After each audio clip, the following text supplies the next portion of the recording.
अस्सलामुअलैकुम, नमस्ते, सत श्री अकाल। कैसे हैं दोस्तों? उम्मीद करता हूं कि आप लोग अच्छे ही होंगे। आज की इस वीडियो में हम बात करने वाले हैं इंटरनेशनल फ़्लाइट अपडेट के बारे में। बहुत से भाइयों का सवाल था कि जो लोग सऊदी से इंडिया छुट्टी पे जाते हैं, क्या उसे क्वारंटाइन इंडिया में किया जाएगा या नहीं किया जाएगा? जो पीसीआर टेस्ट होता है वो कितने का होता है, और पीसीआर टेस्ट आपका इंडिया में भी होगा और सऊदी में भी होगा, तो वो कौन से टेस्ट होगा, उसमें कितना खर्च होगा? जो लोग सऊदी से इंडिया जाना चाहते हैं उनका सवाल। साथ ही एक और है कि सेल्फ डिक्लेरेशन फॉर्म के बारे में। पहले मैनुअल इस फॉर्म को फिलअप करना पड़ता था, अब ये ऑनलाइन कर दिया है। बहुत से आदमी ऐसे हैं कि हमारे आसपास भी एयरपोर्ट से उसे वापस कर दिया है, तो आप भी ऐसी गलती ना करें। ये कौन सी गलती है, किस तरह से भरा जाता है, और साथ ही इंडिया के गवर्नमेंट ने फ़्लाइट को भी एक्सटेंड किया है, और ये फ़्लाइट दोबारा कब तक ये एक्सटेंड कर दिया है, तो आज की इस वीडियो में पूरी डिटेल में हम जानते हैं। तो आप लोग मेरे साथ लाइन पे बने रहिए। तो चलिए इस वीडियो को स्टार्ट करते हैं। सबसे पहले हम बात कर लेते हैं, जो लोग इंडिया से सऊदी आ रहे थे वाया दुबई होते हुए दुबई में फंसे हैं। बहुत दुख की बात है, बहुत सारे भाइयों का सवाल है कि दुबई से सऊदी कब तक फ़्लाइट चालू होगा। तो मैं आपको बता देना चाहूँगा कि दुबई की गवर्नमेंट ने सऊदी को अभी भी ग्रीन लिस्ट में शामिल कर रखा है, क्योंकि दुबई में इस वक्त कोरोना का इतना केस नहीं निकल रहा है और सऊदी में इस वक्त कोरोना का केस कुछ ज़्यादा ही निकल रहा है। तो आज का जो सऊदी में कोरोना का केस है, 410 न्यू केस मिले हैं और 366 रिकवर हुए हैं और 5 आदमी का डेथ हुआ है। और इसी चीज़ को देखते हुए अभी तक इन्होंने ग्रीन लिस्ट में शामिल नहीं किया है। और हम मस्जिद की बात करें तो इस वक्त सऊदी में 336 मस्जिद को बंद किया गया है। 43 दिन के अंदर 326 मस्जिद को फिर से खोल दिया गया है। मस्जिद में अगर हम और आप नमाज पढ़ने के लिए जाते हैं तो बहुत सारे भाई ऐसे हैं कि नमाज के लिए आते हैं, उसमें ऐसे बहुत सारे आदमी हैं जो कि कोरोना पॉजिटिव हो जाते हैं, और पकड़े जाने पे जिस मस्जिद में पकड़े जाते हैं उस मस्जिद को क्लोज कर दिया जाता है कुछ दिन के लिए, जब तक वो मस्जिद सैनिटाइज ना हो जाए। सैनिटाइज होने के बाद फिर से उस मस्जिद को खोल दिया जाता है। तो ये इस तरह से बंद किया जाता है और उसके बाद खोल भी दिया जाता है। ये बात आपको भी मालूम होगा कि 17 मई के बाद ही सऊदी की गवर्नमेंट ने बोला था फ्लाइट को चालू करेंगे, और इस वक्त जो माहौल देख रहे हैं आप कोरोना का भी, इस चीज़ को देखते हुए मुझे नहीं लग रहा है कि यह फ्लाइट इस वक्त चालू होगा, क्योंकि अभी तक ये क्लियर नहीं हुआ कि जो लोग दुबई में फंसे हैं या और भी कई कंट्री में फंसे हैं वो कब तक आ सकते हैं। अभी कुछ भी क्लियर नहीं है, सिर्फ इतना क्लियर है कि 17 मई के बाद ही फ्लाइट को चालू किया जाएगा। इससे पहले चालू होने की चांस नहीं है। चालू होने की चांस है अगर यहाँ पे 75 या 70% कोरोना का वैक्सीन लग जाता है, उसके बाद ही चालू होने का चांस है। जो लोग सऊदी से इंडिया जाना चाहते हैं उनके लिए पीसीआर टेस्ट और क्वारंटाइन का तो अपडेट मैं आप लोगों को आगे भी बताया हूं और बता ही रहा हूं। अगर आपने कोरोना का डोज कंप्लीट कर लिया है तो आपको पीसीआर टेस्ट की सर्टिफिकेट साथ में ले जाने की कोई जरूरत नहीं है। आप सेती एप्लीकेशन में जाकर के इस रिपोर्ट को डाउनलोड कर सकते हैं।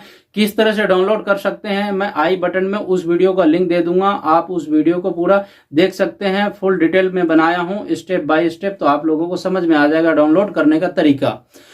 इंडिया में फ़्लाइट सस्पेंड था 31 मार्च तक के लिए। अब साथ ही इंडिया के हेल्थ मिनिस्ट्री और वहाँ के गवर्नमेंट ने ये अपडेट दिया है। डीजीसीए का जो ये न्यूज़पेपर है उन्होंने भी ये क्लियर कर दिया है। अब 31 अप्रैल तक के लिए फ़्लाइट को सस्पेंड कर दिया है कि इससे पहले फ़्लाइट चालू नहीं होगा, उसके बाद ही कुछ क्लियर होगा। ये सऊदी में भी 17 मई तक फ़्लाइट सस्पेंड है। इन्हीं चीज़ को देखते हुए और भी कंट्री के लिए सस्पेंड उन्होंने कर दिया है। अब 31 अप्रैल के बाद ही कुछ क्लियर होगा। बहुत से भाइयों का सवाल था कि ये फ़्लाइट चालू हो गया या होने वाला है, तो आप देख सकते हैं कि दिन पर दिन टाइम बढ़ता जा रहा है, तो मुझे नहीं लग रहा है कि इस टाइम कुछ भी क्लियर आएगा। अब हम बात कर लेते हैं जो लोग सऊदी से इंडिया छुट्टी पे जाना चाहते हैं उनके लिए। अगर आप सऊदी से इंडिया छुट्टी पे जाना चाहते हैं तो आपको पीसीआर टेस्ट कराना बहुत ज़रूरी है। अगर आप पीसीआर टेस्ट नहीं करवाते हैं तो आपको एयरपोर्ट पे इंटर करने नहीं दिया जाएगा। पीसीआर टेस्ट 250 रियाल का होता है और 200 रियाल का भी होता है, कहीं एरिया के ऊपर ये डिपेंड करता है। अगर आप पीसीआर टेस्ट करवा लेते हैं तो उसके बाद आपको सेल्फ डिक्लेरेशन फॉर्म है, इसे आपको ऑनलाइन फिलअप करना होगा। पहले ये ऑफलाइन था, जब आप एयरपोर्ट पे जिस कंट्री में आप जा रहे हैं उस एयरपोर्ट पे उतरते थे, उसके बाद आपको ये फॉर्म को फिलअप करना होता था। अब उन्होंने ऑनलाइन कर दिया है। आप इस फॉर्म को आपको ऑनलाइन फिलअप करना है। अगर आप ऑनलाइन फिलअप नहीं करते हैं तो आपको सऊदी के एयरपोर्ट से ही आपको वापस कर दिया जाएगा और आपको एयरपोर्ट के अंदर इंटर करने नहीं दिया जाएगा। तो आप खास करके इन बातों का ध्यान दें। हमारे पड़ोस में भी एक भाई हैं कि जो छुट्टी पे जा रहे थे, उनका फ़्लाइट दिल्ली के लिए था और रियाद एयरपोर्ट से उसको वापस कर दिया है क्योंकि वो फॉर्म भर के नहीं गए थे। अब उसे कह रहे हैं कि आप इंडियन एम्बेसी जाइए, वहाँ से लेटर लेके आइए। आप इंडियन एम्बेसी भी जा कर के लेटर ले सकते हैं। अगर आपके पास इंडियन एम्बेसी जाने का टाइम नहीं है तो आप इस फॉर्म को ऑनलाइन भी फिलअप कर सकते हैं। जहाँ से आप टिकट लेते हैं आप उनसे भी पूछ सकते हैं, वो भी आपको ये डिटेल बता देगा कि ये फॉर्म कैसे भरा जाएगा। अगर आपको मालूम नहीं है तो ये फॉर्म हो सकता है कि वो भी आपका भरने में मदद कर सके। सऊदी में अगर आप पीसीआर टेस्ट करवा लेते हैं और उसके बाद जब इंडिया जाते हैं तो इंडिया में भी आपका एक पीसीआर टेस्ट होगा। और सऊदी में अगर आपका 200 रियाल या 250 रियाल का पीसीआर टेस्ट हो रहा है और इंडिया में अगर आप उतरते हैं दिल्ली एयरपोर्ट पे भी, दिल्ली एयरपोर्ट पे आपका 900 रुपए का टेस्ट होगा। ये 1 या 2 घंटे के अंदर इसका रिपोर्ट भी आ जाएगा और आपको घर जाने की अनुमति दे दिया जाएगा अगर उस रिपोर्ट में सब कुछ अच्छा रहा तो।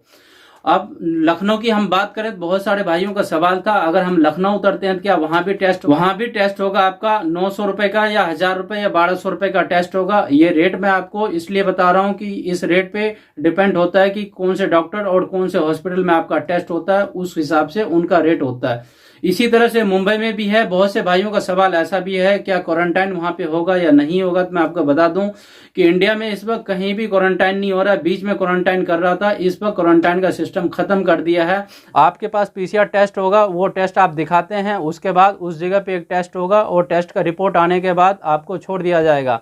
अगर रिपोर्ट में सब कुछ ठीक होगा तो आप घर जा सकते हैं, अगर रिपोर्ट में उसे लगेगा तो आपको क्वारंटाइन कर दिया जाएगा।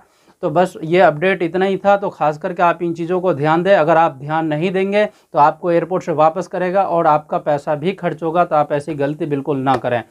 बहुत से भाइयों का सवाल था टिकट हम कितने दिन पहले बुक कर सकते हैं। तो मैं आपको बता देना चाहूँगा टिकट आप 30 दिन पहले बुक कर सकते हैं। 30 दिन बाद का टिकट चाहिए तो आपको नहीं मिलेगा। 30 दिन पहले अगर आप टिकट बुक करते हैं तो वो भी 24 घंटे पहले क्लियर होगा कि ये फ़्लाइट जाएगा या नहीं जाएगा। वो इसलिए कि ये चार्टर्ड फ़्लाइट है और रेगुलर फ़्लाइट नहीं है। नॉर्मल फ़्लाइट में अगर आप एक बार टिकट बुक कर देते थे तो वो बिल्कुल क्लियर हो जाता था और इसमें ऐसा कुछ नहीं है। अगर आपको 1 महीने बाद का टिकट चाहिए तो आपको नहीं मिलेगा, आपको थोड़ा वेट करना होगा। बहुत से भाइयों का सवाल ऐसा भी था न्यू वीज़ा के बारे में कि सऊदी का न्यू वीज़ा निकलना शुरू हो गया है, बताइए वीज़ा स्टैंप हो रहा है और आप वीज़ा के बारे में कुछ बता नहीं रहे हो। तो मैं आपको बता देना चाहूँगा कि सऊदी का न्यू वीज़ा इस वक्त नहीं निकल रहा है। आप भी देख रहे हैं कि इंडिया में भी फ़्लाइट को एक्सटेंड कर दिया गया है और सऊदी में 17 मई तक तो है ही है।